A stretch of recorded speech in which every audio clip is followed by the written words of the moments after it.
We are going to begin here with the stormy situation in the east. Damage reports coming in on top of the oppressive heat on both coasts for the weekend. Samara Theodore is here with all of the details. Samara, it's unbelievably hot. It truly is. And that same heat and high humidity sparked a line of strong storms yesterday afternoon and evening, bringing flooding and severe weather, gusts toppling trees and power lines. Overnight, severe storms bringing torrential rain across the Northeast, leading to flash flooding. In New Jersey, cars struggling to navigate flooded streets, some needing to be rescued. It's getting a little crazy out here. Winds taking down power lines and trees. This one crushing an Amazon truck, nearly splitting it in two. Neighbors helping the trapped worker escape. I went and got one of my kitchen knives and he cut the seatbelt off and he got him out. Train service suspended while trees are cleared off the tracks. In Connecticut, winds taking down trees and utility poles. Tens of thousands waking up this morning without power in the tri-state. In Ossining, New York, a lightning strike sparked this massive fire that destroyed the roof of that apartment building. It was a big bang. I started smelling something burning, and I thought it was in my apartment, and I looked out, and the whole roof on the other building was aflame. And a nightmare for air travelers. More than 1,000 flights were delayed or canceled across major hubs in the storm's path. We was going to EWR, but it was because of the storm. They wouldn't let us land there, so they canceled our flight last minute. And today we have more heat and humidity in play. Take a look, Philadelphia. Good morning. Heat advisories for you. We can see temperatures feeling like 101 degrees. That's not the only place under a heat advisory. Anyone with a shade of orange over their city, Philadelphia to New York, up to Hartford, much of central New Jersey under a heat advisory. And you could see that heat sticking around through the second half of your weekend as well. Boston, pretty hot. Sunday, 92 degrees. D.C., not just feeling like 101 on Saturday, feeling like 99 degrees as you head into the second half of your weekend and even on Monday returning from work. That's a look at the forecast. Rachel? Yeah, hot and humid out there. Okay, Samara, thank you. We turn now to the manhunt this morning in New York for a man suspected of killing his father and setting fire to his home. ABC's Ike Ajachi is here with more. Good morning, Ike. Good morning, Rachel. An urgent manhunt in upstate New York. Police say a 32-year-old man killed his father and torched the home to hide it, and he's still on the run. He's considered armed and dangerous, and neighbors there are on edge.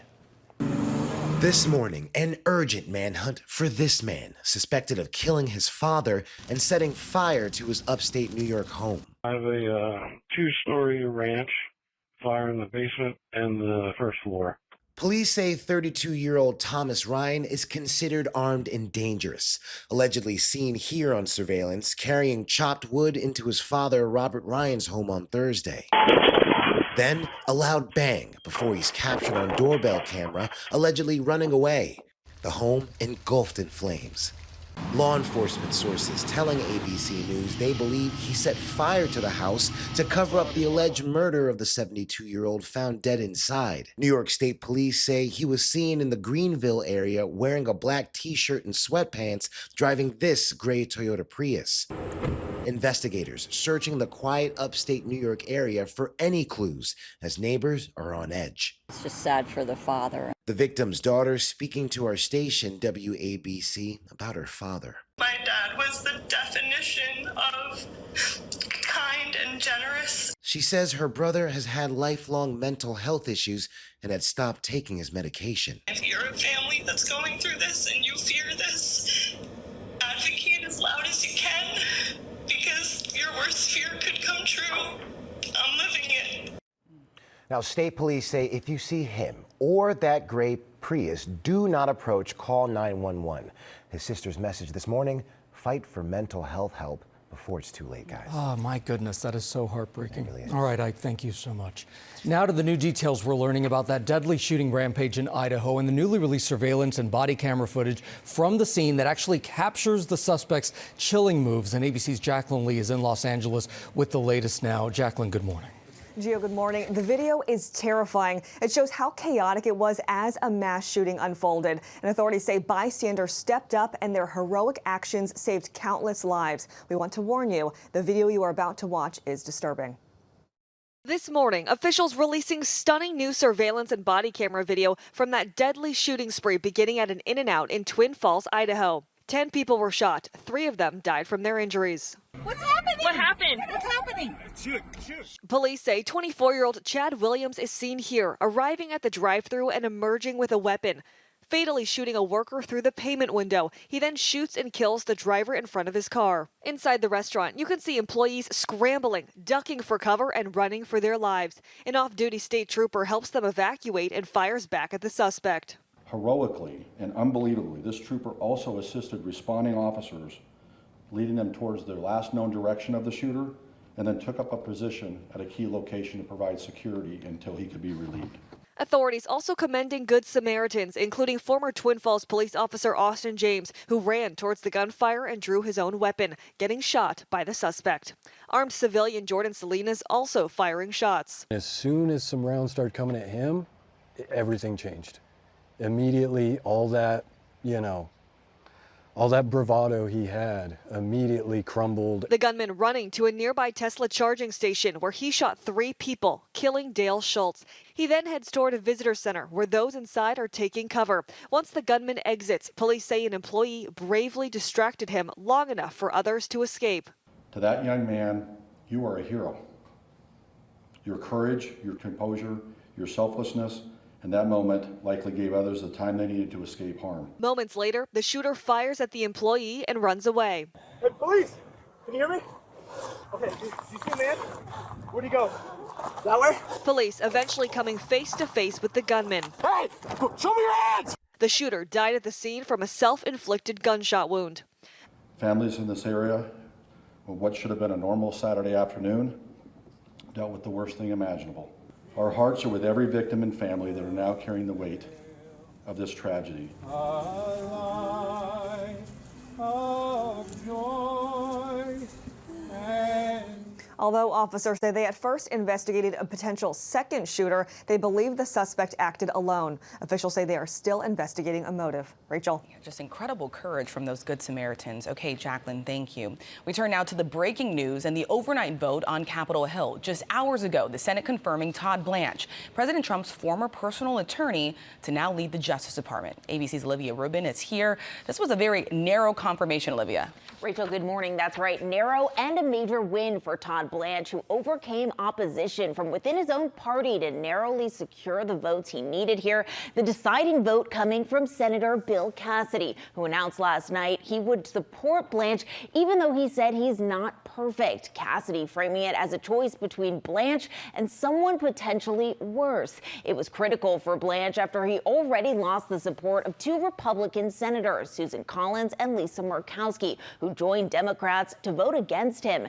They opposed Blanche in part because of his involvement in granting an unprecedented tax immunity deal to President Trump, blocking the IRS from continuing any audits into Trump, his family, or the Trump Organization. Blanche also, of course, helped create that so-called anti-weaponization fund, which has since been scrapped, but would have used nearly $2 billion in taxpayer dollars to pay out those who claim they were mistreated by the government, including possibly the January 6th rioters. And President Trump likely very pleased this morning. He has called his former attorney, who's now the nation's top law enforcement official, a great person who is great at what he does. Rachel. Okay, Olivia, I'll take it from here. Thank you so much. And this morning, social media giant Meta is vowing to appeal a massive $567 million fine. A judge also ordering Meta to change the way young people use its platforms. ABC's Andrew Dimbert is here now with the latest. Andrew, good morning. This is so interesting. It really is. Good morning, Gio. A major ruling against Meta. A judge finding the company designed its platform to keep kids hooked despite the potential harm. Now, Meta strongly denies that, but is now facing historic fines and new limits on how teens use Facebook and Instagram. This morning, a landmark new ruling against Meta. A New Mexico judge finding Facebook and Instagram helped fuel the state's young mental health crisis. The judge ordering the social media giant to pay $567 million for treatment and prevention programs, while also making changes to its apps, after ruling Meta created a public nuisance by intentionally designing features to keep young users online longer. This on top of a previous $375 million fine, bringing Meta's total to nearly $1 billion in penalties. They must pay the price for the choice that they made to put profits over children's safety. The decision pointing to tools like endless scrolling, autoplay, push notifications, and content recommendations, saying the features contributed to conditions including higher rates of depression, anxiety, and eating disorders among young people. It is, I think, a strong signal from the court about how serious the problem of child exploitation is on this platform.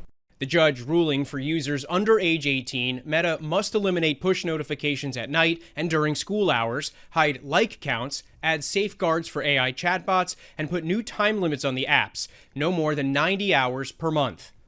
Meta disputing the decision, saying they will appeal, writing, "We work hard to keep people safe on our platforms and have been transparent about the challenges of identifying and removing bad actors and harmful content. We remain confident in our record of protecting teens online and will continue to defend ourselves against claims that misrepresent the facts." And this decision comes while 8 states have filed lawsuits in their own states, including Tennessee, where a trial is currently ongoing, Rachel. All right, Andrew, thank you for your reporting. We're going to turn now to Washington. President Trump says he will take his fight for his White House ballroom to the Supreme Court after an appeals panel blocked construction. ABC's Stephen Portnoy is tracking the very latest from Washington. Good morning, Stephen. Good morning to you, Rachel. The president is responding angrily to that appellate decision, which says Congress must authorize the building of the White House ballroom. This morning, President Trump vowing to take his ballroom construction project to the nation's highest court, writing on social media, "This unjust decision must be overturned by the Supreme Court in its entirety." That ruling, a 2-1 decision by a D.C. Circuit Appeals Court panel, finding the president has exceeded his authority in moving ahead with the construction. The judges, appointees of Presidents Barack Obama and Joe Biden, saying whether or not a massive ballroom should be constructed is for Congress to decide, and is not a matter for executive self-help. It's a view that's shared by at least some Republicans on Capitol Hill. He's living in a house. It is not his house. Belongs to the country. But pushing back against the ruling, Trump arguing his ballroom will serve as a desperately needed military center. In court papers, the administration says at 90,000 square feet, nearly twice the size of the existing mansion, the ballroom would serve as a physical barrier, protecting the rest of the White House complex and housing a drone port on its roof. The ballroom is really a shield. Earlier this week, Trump posted this picture showing how much of the project has been completed thus far. Trump has said the ballroom would be privately funded by donors, but the Washington Post has said the contractor expects close to half of the cost to be borne by government agencies funded by taxpayers. Trump now claiming the U.S. military and Secret Service view the appeals court's ruling as a national security threat. But the judges wrote security concerns are not an automatic get-out-of-law-free card, insisting that lawmakers must authorize the construction.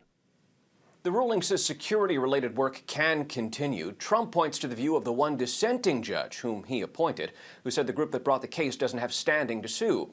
This ruling is now on hold for 2 weeks to allow Trump to try to get the Supreme Court to take up his appeal, and sources tell us to expect that filing early next week. Gio? Yeah, such a back and forth on this. Stephen, thank you for your reporting. And overseas now to a school shooting in Thailand. Police say a teenage gunman killed 7 people and wounded dozens more. And ABC's Marcus Moore joins us now with the details on this. Marcus, good morning.